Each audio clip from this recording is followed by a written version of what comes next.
ఇక్కడ ఏంటంటే life live king size అన్న వ్యూతో వస్తారు, కానీ ఆ కింగ్ సైజ్ లైఫ్ రావడానికి చాలా ఏళ్ళు మీరు ఎఫర్ట్స్ పెట్టాల్సి వస్తుంది. మంత్లీ మీరు ఎలాంటి బేసిక్ జాబ్ చేసినా సరే 1 lakh రూపీస్ మీకు కనిపిస్తాయి. కానీ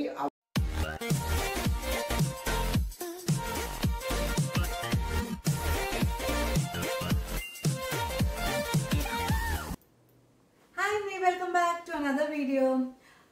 ఇప్పటిదాకా ఈ ఛానల్లో కెనడాలో జాబ్స్ రావాలంటే ఎలాగా, ఇక్కడ జాబ్స్ ఎలా ఉంటాయి, ఇక్కడ ఎడ్యుకేషన్, ఇలా చాలా టాపిక్స్ మనం మాట్లాడుకున్నాము. కానీ ఈరోజు ఒక డిఫరెంట్ టాపిక్తో వచ్చాము. అంటే కొన్ని మెయిన్ రీజన్స్, ఈ రీజన్స్ వల్ల మేము కెనడా వస్తున్నాము, ఇక్కడ మేము లైఫ్లో ఇలా కెనడాలో ఇలా సెటిల్ అవుదాం అనుకుంటున్నాము అని చాలా మంది కొన్ని రీజన్స్ లిస్ట్ అవుట్ చేసుకుని ఇక్కడికి వస్తారు. బట్ ఇక్కడికి వచ్చిన తర్వాత ఇక్కడ రియాలిటీ డిఫరెంట్గా ఉంటుంది, మీ ఎక్స్పీరియన్సెస్ డిఫరెంట్గా ఉంటాయి. సో మేము ఎప్పుడు మా వీడియోస్లో చెప్తున్నట్టు కెనడా పేజెస్ అనే ఛానల్లో మేము we wanted to show the reality అనమాట. We don't want to give a false promise or ఇక్కడ లేనివి ఉన్నట్టుగా క్రియేట్ చేసి మేము ఎప్పుడు కూడా చెప్పము. సో అందుకని ఆ పాయింట్స్ ఏంటి, అసలు చాలా మంది ఏ రీజన్స్తో కెనడా వద్దాం అనుకుంటారు, కానీ ఇక్కడికి వచ్చిన తర్వాత రియాలిటీలో మీరు ఫేస్ చేసే సిచ్యువేషన్స్ ఎలా ఉంటాయి మేము ఈ వీడియోలో మాట్లాడుతున్నాము. అండ్ మా ఛానల్కి ఇంకా సబ్స్క్రైబ్ చేయకుండా చూస్తున్నట్టయితే please subscribe to our channel. My name is Radha and he is Shekhar and we are here to help you. Let's get start. ఫారెన్కి వెళ్తున్నాం, ఫారెన్ కంట్రీకి అంటే ఫస్ట్ రీజన్ అందరూ చూసేది జాబ్ అనమాట. అంటే ఫారిన్ కంట్రీలో బెటర్ జాబ్ ఉంటుంది, ఒక మంచి ఆపర్చునిటీతో అక్కడికి వెళ్ళి మనం బాగా సెటిల్ అవ్వచ్చు, ఇండియాలో ఉన్న పొజిషన్ కన్నా కూడా ఇక్కడ కెనడాలో చాలా బాగుంటుంది అనుకుని ఇక్కడికి వస్తూ ఉంటారు. సో డెఫినెట్లీ బాగుంటుందండి. ఆబ్వియస్లీ మనకి ఇండియాలో ఉన్న మన ప్రొఫెషనల్ లైఫ్ కన్నా ఇక్కడ కూడా బాగుంటుంది. కానీ అది మీరు వచ్చిన ఫస్ట్ డే నుంచి స్టార్ట్ అవ్వదు. ఇక్కడ మీకు ఒక మంచి ప్రొఫైల్లో మీరు సెటిల్ అవ్వాలి అంటే it will take some time. చాలా తక్కువ మందికి మనకి ఇండియా నుంచే అప్లై చేసి సేమ్ లెవెల్లో ఆర్ ఇంకా వాళ్ళ నెక్స్ట్ లెవెల్లో వాళ్ళకి జాబ్స్ వచ్చి వాళ్ళు కెనడాకి వస్తారు. కొంతమందికి లక్ బాగా ఫేవర్ చేస్తే, కానీ అందరి సిచ్యువేషన్ అలా ఉండదు. ఎందుకంటే ఇక్కడికి వచ్చిన తర్వాత మీరు ఏ జాబ్ చూసినా సరే దానికి ఎక్స్ట్రా సర్టిఫికేషన్స్ ఇక్కడ వీళ్ళు అడుగుతారు. ఎందుకంటే మన ఎడ్యుకేషన్ వేరు ఉంటుంది ఇండియాలో, అండ్ ఇక్కడ ఎడ్యుకేషన్ డిఫరెంట్గా ఉంటుంది. సో మీరు ఒకవేళ ఇంజనీరింగ్ జాబ్ చేయాలంటే మీకు ఇక్కడ పీయింగ్ కావాలి, డిఫరెంట్ మీకు ప్రొఫెషనల్ లైసెన్సెస్ కావాలి. మీరు అకౌంటింగ్ చేశారు ఇండియాలో, సీఏ చేశారు, కానీ ఆ సీఏ ఇక్కడ మీకు పనికిరాదు. ఇక్కడికి వచ్చిన తర్వాత మీరు ఇంకా సిపిఐ లాంటి సర్టిఫికేషన్స్ చేయాలి, సిఎంఏ చేయాలి. ఇలా డిఫరెంట్ ఫీల్డ్స్కి, ప్రతి ఫీల్డ్కి ఆ పర్టికులర్ ఆ ఫీల్డ్లో సర్టిఫికేషన్స్ మీరు కంపల్సరీ చేసి ఉండాలి. అప్పుడే మీకు ఇక్కడ ప్రాస్పర్ అవ్వడానికి ఛాన్సెస్ ఎక్కువ ఉంటాయి. అండ్ ఇది కొంచెం టైం టేకింగ్ ప్రాసెస్. సో ఇది మీకు ఇయర్స్ టుగెదర్ పడుతుంది. మేబీ మీరు ఇక్కడ మంచిగా సెటిల్ అయ్యి మీకు లైక్ ఇండియా లెవెల్లో మీరు సాటిస్ఫాక్షన్ కావాలి, నాకు ఆ జాబ్ లెవెల్లో నేను ఆ డెసిగ్నేషన్ నాకు కావాలి అంటే ఇక్కడ మీకు కొంచెం టైం పడుతుంది. సో దానికి మీరు ఓకే అనుకుంటేనే మీరు కెనడా రావచ్చు. నెక్స్ట్ ఇంపార్టెంట్ థింగ్ వచ్చి శాలరీస్ అండ్ ట్యాక్సెస్ అండి. సో అందరికీ ఒక అజంప్షన్ ఉంటుంది, లైక్ కెనడాలో శాలరీస్ ఎక్కువ అని చెప్పి. కరెక్టే. So there is nothing to deny here. So ఏంటంటే మీకు మినిమం వేజ్, ఇక్కడ బేసిక్ వేజే $15 per hour. ఏ ప్రొవిన్స్ చూసుకున్నా more or less $14-15 per hour ఉంటుంది మీకు.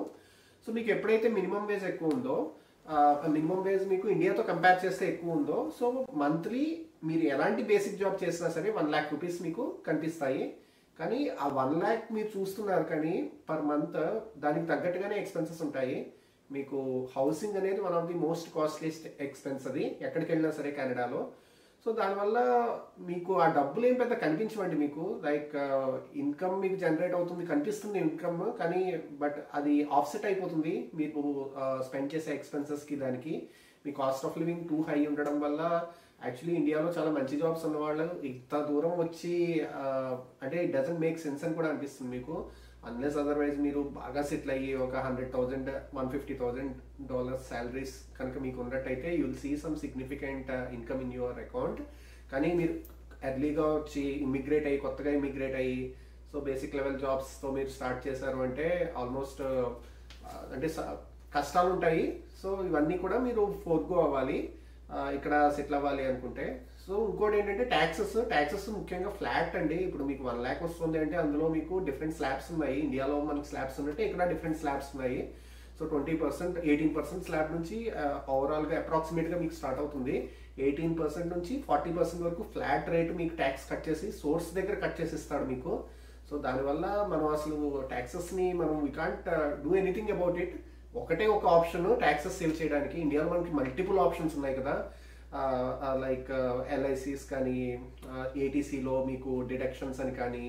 సో మీకు multiple ways of saving taxes ఉన్నాయి కదా అక్కడ. ఇక్కడ మీకు అలా ఉండదు. ఆర్ఆర్ఎస్పి ఒక్కటే ఓన్లీ ట్యాక్స్ సేవింగ్ ఫార్మ్ మీకు. ఆర్ఆర్ఎస్పి అంటే రెగ్యులర్ రిటైర్మెంట్ సేవింగ్స్ ఫండ్ అని చెప్పి. ఆ అమౌంట్లో మీరు దాంట్లో అమౌంట్ వేస్తే మీకు 65 years వరకు మీకు బ్లాక్ అయిపోతుంది అది. ఎందుకంటే ఇక్కడ రిటైర్మెంట్ ఏజ్ వచ్చి 65 ఇది. సో ఏమవుతుందంటే మీరు టూ మచ్ ట్యాక్సెస్ మీరు పే చేయడం వల్ల so obviously you don't see lot of money in your account. So మీకు అంటే 1 CAD is equal to almost ఇప్పుడు 55 to 60 మధ్యలో ఉంది, ఫ్లక్చుయేట్ అవుతుంది.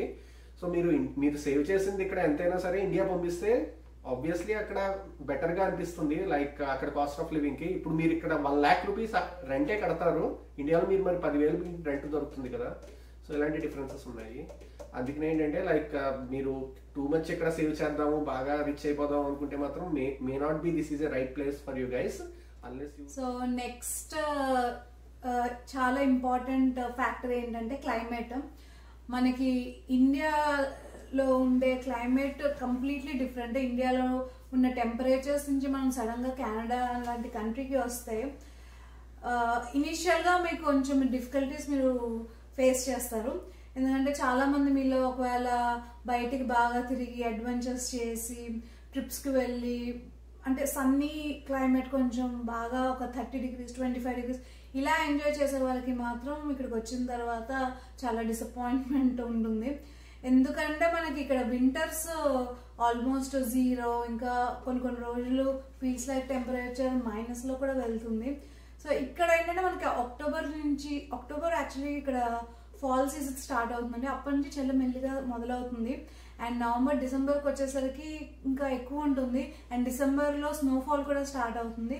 సో ఆల్మోస్ట్ మంత్స్ టుగెదర్ మనం ఇంట్లోనే ఉంటాం. బయటికి వెళ్ళడానికి బయటికి కూడా వెళ్ళచ్చు. లైక్ మీరు వెళ్ళాలనుకుంటే కొన్ని ప్లేసెస్ ఓన్లీ ఫర్ వింటర్ కూడా మీరు చూసే టూరిస్ట్ ప్లేసెస్ ఉంటాయి. కానీ ఆబ్వియస్లీ దాని ప్రకారం మీరు అన్ని జాకెట్లు వేసుకుని దాని ప్రకారం మీరు రెడీ అయ్యి వెళ్ళాలి. అండ్ ఆల్సో పిల్లలు ఉంటాయి. ఒకవేళ ఒక ఫ్యామిలీతో మీరు వెళ్ళాలనుకుంటే పిల్లలతో అలాంటి మైనస్ టెంపరేచర్స్లో బయట తిరగడం చాలామంది ఇష్టపడరు. అండ్ ఇవన్నీ కాకుండా టూరిస్ట్ పాయింట్ ఆఫ్ వ్యూ నుంచే కాకుండా ఇంట్లో ఉండి కూడా మీరు ఒకవేళ షాపింగ్కి వెళ్ళాలంటే ఇనీషియల్గా మీకు కార్ ఉండదు. సో వస్తూనే ఫస్ట్ 1 year మేబీ మీరు కార్ తీసుకోలేకపోవచ్చు because of your financial commitments. So ఆ టైంలో మీరు ఒక గ్రాసరీ షాప్కి వెళ్ళాలన్నా ఏం చేయాలన్నా సరే మీకు ఈ వింటర్ అనేది ఒక పెద్ద ఆబ్స్టకల్గా అనిపిస్తుంది. ఇది నా ఎక్స్పీరియన్స్ నేను చెప్తున్నాను. నాకైతే ఇనిషియల్గా నాకు అలా అనిపించింది. కొంచెం ఈ చలికాలానికి కొంచెం అడ్జస్ట్ అవ్వడానికి అట్లీస్ట్ ఫస్ట్ వింటర్ మాత్రం నాకు కొంచెం హార్డ్గా అనిపించింది. And this is my 3rd winter now. And now I feel like okay. And ఇప్పుడు కూడా మాకు ఇప్పుడు 3rd winter వచ్చే టైంకి మాకు ఇప్పుడు కార్ తీసుకున్నాం మేము. So first 2 years we didn't have car. So ఇప్పుడు మేము we have that luxury to go out. Shopping వెళ్ళాలన్నా ఏం చేయాలన్నా సరే కార్లో వెళ్ళడం వల్ల మాకు ఈ చలి కూడా పెద్ద ఎక్కువ తెలియట్లేదు.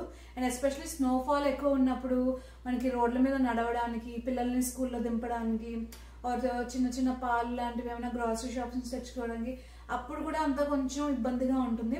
సో క్లైమేట్ గురించి ఇంత చలిని ఇష్టపడకుండా లైక్ మాకు చలి కష్టం అని అనుకున్న వాళ్ళకి మాత్రం ఈ టైంలో కెనడా లాంటి కంట్రీ కరెక్ట్ కాదు. ఇంకోటి నెక్స్ట్ ఇంపార్టెంట్ వచ్చి హెల్త్ కేర్ సిస్టమ్ అండి. ఇక్కడ హెల్త్ కేర్ ఫ్రీ అని అంటారు యాక్చువల్గా. ఎందుకంటే మీకు 30% 40% ట్యాక్స్లు తీసుకుంటున్నారంటే ఆబ్వియస్లీ హెల్త్ కేర్ ఫ్రీ ఇస్తున్నారని చెప్పి అది that's also one more reason. Education and health care is completely free in Canada అనే పర్సెప్షన్తో చాలా మంది ఇక్కడికి వస్తారు. ఇక్కడికి వచ్చిన తర్వాత ప్రాబ్లమ్స్ ఎలా ఉంటాయి నేను చెప్తాను. నేను స్పెషల్లీ నేను టొరంటో లాంటి ప్లేసెస్ మాట్లాడతాను. హైలీ పాపులేటెడ్ కదా వ్యాన్కూవర్ అండ్ టొరంటో. ఏంటంటే మీకు సపోజ్ ఏదైనా సడన్గా ఒక క్రిటికల్ ఇల్నెస్ లాంటిది ఏదైనా డయాగ్నైజ్ అయింది అనుకోండి, మీకు స్పెషలిస్ట్ అపాయింట్మెంట్ దొరకాలి అంటే మంత్స్ టుగెదర్ వెయిటింగ్ టైం ఉంటుంది ఇక్కడ. వన్ థింగ్ ఇంకోటి లైక్ ప్రతి వాళ్ళు ఒక ఫ్యామిలీ డాక్టర్ని రిజిస్టర్ చేసుకోవాలి కెనడాలో. సో ఫ్యామిలీ డాక్టర్ ప్రపోజ్ చేస్తే కానీ సజెస్ట్ చేస్తే కానీ మనం స్పెషలిస్ట్ని డైరెక్ట్గా చూడలేము. ఇప్పుడు ఇండియాలో మనకి ఏమైనా కార్డియాక్ ప్రాబ్లమ్స్ వచ్చాయి, లేదంటే న్యూరో ప్రాబ్లమ్స్ వచ్చాయి, లేదంటే ఆర్థోపెడిక్ ప్రాబ్లమ్స్ వచ్చాయంటే డైరెక్ట్గా మనం స్పెషలిస్ట్ దగ్గరికి ఒక 500-1000 రూపీస్ వాళ్ళ ఫీజు ఇచ్చేసి మనం హాస్పిటల్కి ఎలా అయితే చెక్ ఇన్ అవుతామో ఇక్కడ మనకి అలా వెళ్ళడానికి లేదు. So first family doctor confirm చేయాలి, okay something is wrong with your body అని చెప్పి అన్ని టెస్ట్లు అన్ని చూసి. So if that is beyond their scope, family doctor స్కోప్కి వాళ్ళ థాట్ ప్రాసెస్కి బియాండ్ కనుక ప్రాబ్లం ఉంది అని వాళ్ళు డయాగ్నైజ్ చేస్తే then they will refer a specialist. ఆ స్పెషలిస్ట్ అపాయింట్మెంట్ దొరకడానికి మీకు డెర్మటాలజిస్ట్ కానీ వీళ్ళు మీకు మంత్స్ టుగెదర్. నేనైతే ఏదో బేసిక్ డెర్మటాలజీ ప్రాబ్లమ్స్ కూడా 2 months వెయిటింగ్ టైం ఇక్కడ ఉందంటే ఇంక మీరు ఎక్స్పెక్ట్ చేయొచ్చు.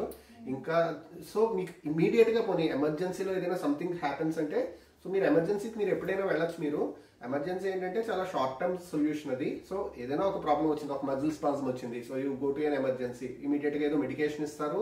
బేసిక్గా ఏంటంటే ఇప్పుడు ఎలా ఉంటుందంటే ఫస్ట్ స్టేజ్లో ఏదైనా మీకు డయాగ్నైజ్ అయింది అనుకోండి, సో మీరు స్పెషలిస్ట్ని అప్రోచ్ అవుతారు. సర్జరీ చేయాలి అని ఏదైనా చెప్పారే అనుకోండి, లెట్స్ ఇమాజిన్.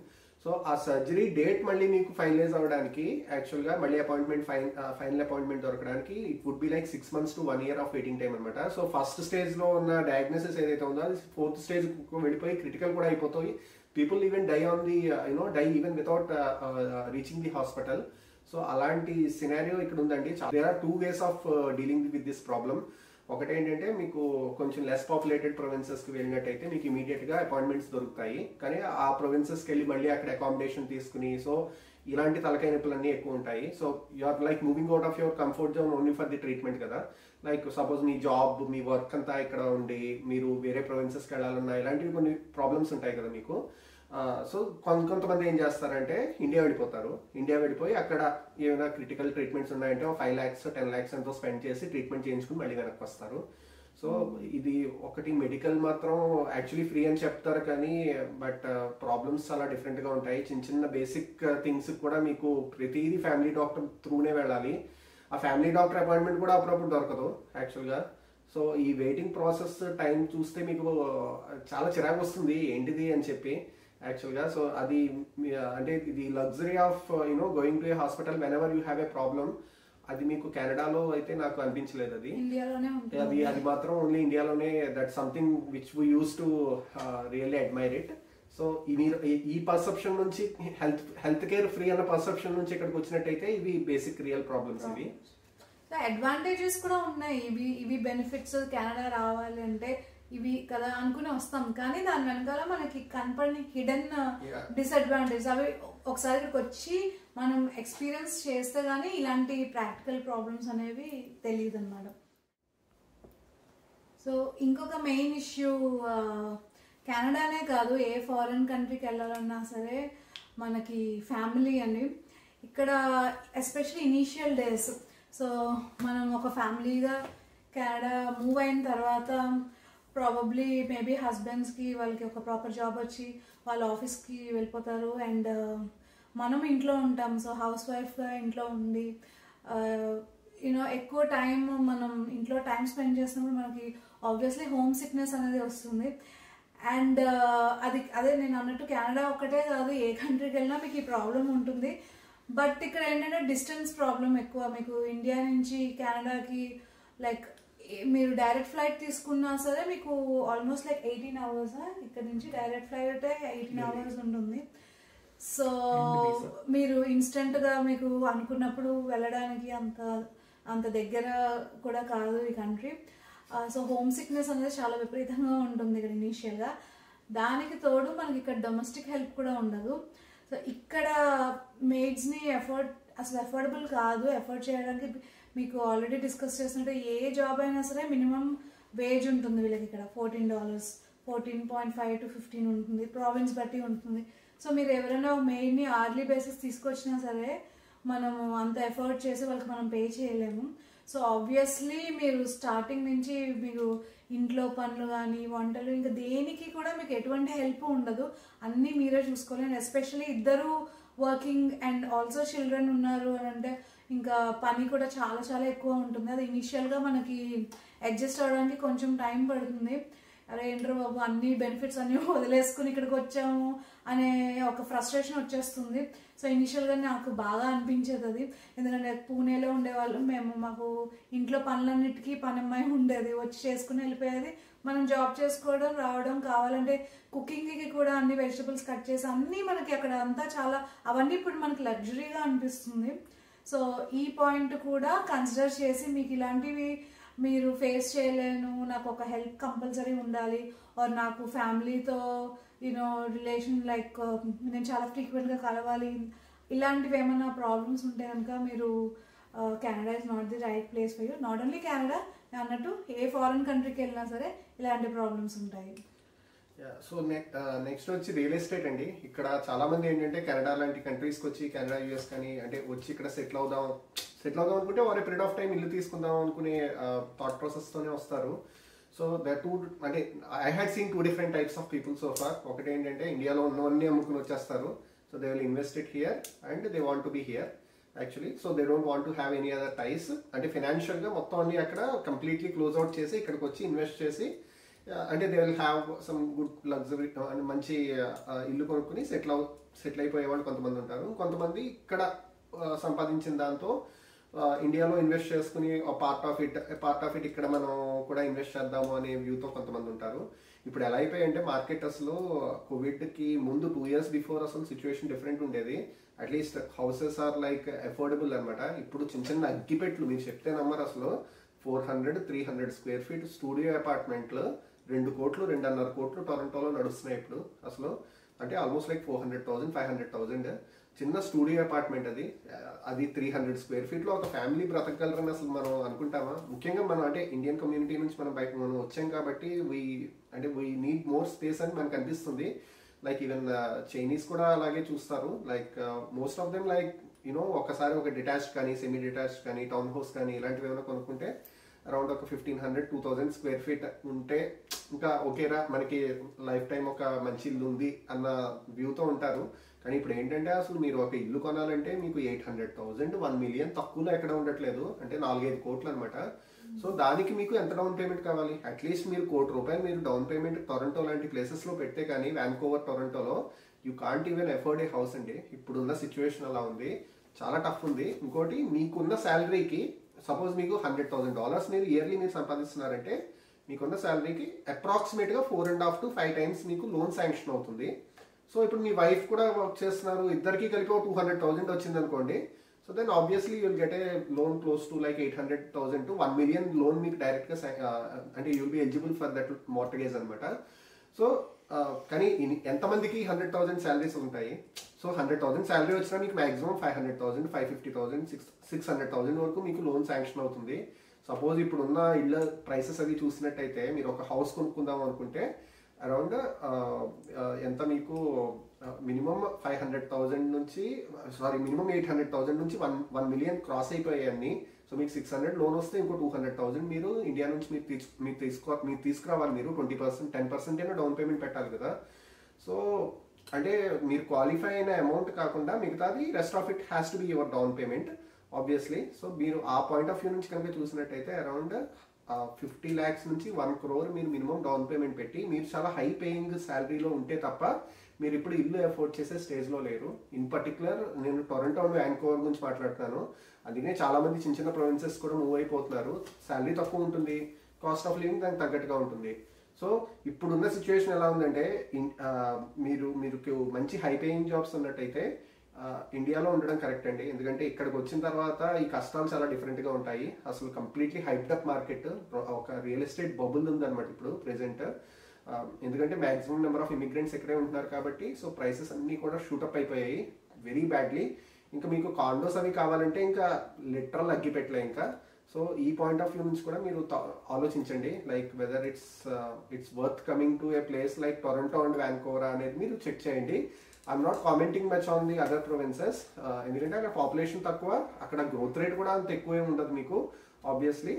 సో మీరు ఇన్వెస్ట్ చేసినా సరే మీ రేట్ ఆఫ్ రిటర్న్స్ అంత ఎక్కువ ఉండవు. కానీ టొరంటో లాంటి ప్లేస్లో మీరు 1 million పెట్టి ఈవేళ ఇల్లు కొంటే 10 years down the line it's definitely gonna go up to like 1.5 million. So అందుకనే ఇక్కడ జనాలు ఇన్వెస్ట్ చేస్తూ ఉంటారు. నెక్స్ట్ డ్యూయల్ ఇన్కమ్ కూడా చాలా ఎక్కువ ఇక్కడ. సో ఇద్దరు వైఫ్ అండ్ హస్బెండ్ ఇద్దరు వర్క్ చేసి ఆల్మోస్ట్ 150,000 వరకు కూడా సంపాదిస్తూ ఉంటారు కాబట్టి ఆబ్వియస్లీ ఇక్కడ హౌస్ ప్రైసెస్ కూడా ఎక్కువ ఉన్నాయి on top of that. So చాలా డిఫరెంట్ ఫ్యాక్టర్స్ ని కాంట్రిబ్యూట్ అవుతాయి. కానీ మీరు ఇనీషియల్ గా ఫ్రెషర్ కింద అక్కడికి వచ్చి స్క్రాచ్ నుంచి నేను స్టార్ట్ చేసి నేను ఇక్కడ అద్భుతాలు చేసేస్తాను అంటే మాత్రం ఆ రోజులు పోయాయి ఇప్పుడు కెనడాలో. ఈవెన్ యుఎస్ లో కూడా మీకు అంతా హౌసింగ్ మార్కెట్ బూమ్ నడుస్తుంది ప్రెసెంట్. కెనడా అంత కాకపోయినా సరే even all across the world the housing prices have gonna up significantly high. So ఇది కూడా ఈ పర్స్పెక్టివ్ నుంచి కూడా మీరు ఆలోచించండి. లాంగ్ టర్మ్ మీరు వచ్చి ఇక్కడ సెటిల్ అవ్వాలి అనుకున్నట్టయితే. సో అదే ఇక్కడ ఏంటంటే లైఫ్ లివ్ కింగ్ సైజ్ అన్న వ్యూతో వస్తారు, కానీ ఆ కింగ్ సైజ్ లైఫ్ రావడానికి చాలా ఏళ్ళు మీరు ఎఫర్ట్స్ పెట్టాల్సి వస్తుంది, కష్టపడాలి బాగా. ఎంత కష్టపడినా సరే కొంత లక్ కూడా కలిసి రావాలి. కానీ ఇప్పుడున్న కరెంట్ కండిషన్స్ లో 5 ఏళ్ల కిందకి వచ్చిన వాళ్ళకి లైఫ్ చాలా బాగుంది, ఫ్రాంక్ గా చెప్తున్నాను నేను. ఇప్పుడు వచ్చిన వాళ్ళు చాలా హార్డ్షిప్స్ ఫేస్ చేయాల్సి వస్తుంది with respect to the housing. అదే మేజర్ చంక్ ఆఫ్ కాస్ట్ కదా. మీకు 5,000 వస్తే అందులో 3,000, 2,500, 3,000 మీరు ఓన్లీ ఇంటికే మీరు స్పెండ్ చేస్తారు. సో రెంట్ అయినా సరే, ఈవెన్ యూనో ఇల్లు మీరు కొనుక్కుని ఈఎంఐలు కట్టుకోవడమైనా సరే, ఇండియాలో 10,000తో రెంట్కి పోయేదానికి 1,00,000, 2,00,000 ఇంట్రా ఖర్చు అని అనిపిస్తుంది మీకు.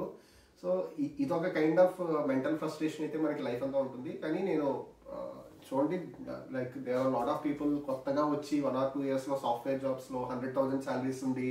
సో బాగా సెటిల్ అయిన వాళ్ళు కూడా ఉన్నారు. చిన్న చిన్న ప్రొవిన్సెస్ కూడా మూవ్ అయిపోతున్నారు ఇప్పుడు. ఎందుకంటే లైక్ మీరు ఈవేళ కష్టపడే దాన్ని బట్టి మీ పిల్లల ఫ్యూచర్, మీ ఫ్యూచర్ అన్నీ కూడా డిపెండ్ అయి ఉంటాయి. కానీ ఇమీడియట్ గా మీకు things may not work out, but things will take time. ప్రతి వాళ్ళు సెటిల్ అవుతారు, నేను ఆల్రెడీ అంతకుముందు చెప్పినట్టు. It's only just a matter of time. So మీరు ప్రిపేర్డ్ గా రండి. నెక్స్ట్ కొంచెం డబ్బులు తీసుకుని వచ్చినట్టయితే ఇక్కడ ఇంకా కొంచెం మీకు బెటర్ లైఫ్ ఉంటుందని నేను అనుకుంటున్నాను నేను. సో లైక్ మీరు అంటే you know start investing early, specially in a place like Canada. So over a period of time your money gross. So that's how you get settled in a country here. So ఒకటి మీరు job చేస్తూ settle అవుతారు, ఇంకో పక్క మీ investments కూడా మీకు grow అవుతాయి. So and like things will ramp up అనమాట over a period of time. But maximum time is 5 years. After 5 years every one get settled here and you will figure out a way. బేసికల్గా మీరే చెప్పే స్టేజ్లో ఉంటారు అప్పుడు 10 మందికి. So yeah, that's it for today అండి. And hopefully you like the content here. So మీకు నచ్చినట్టయితే సబ్స్క్రైబ్ చేయండి, షేర్ చేయండి. And yeah, we'll come up with another video on another day. So yeah, thanks for watching Canada Pages.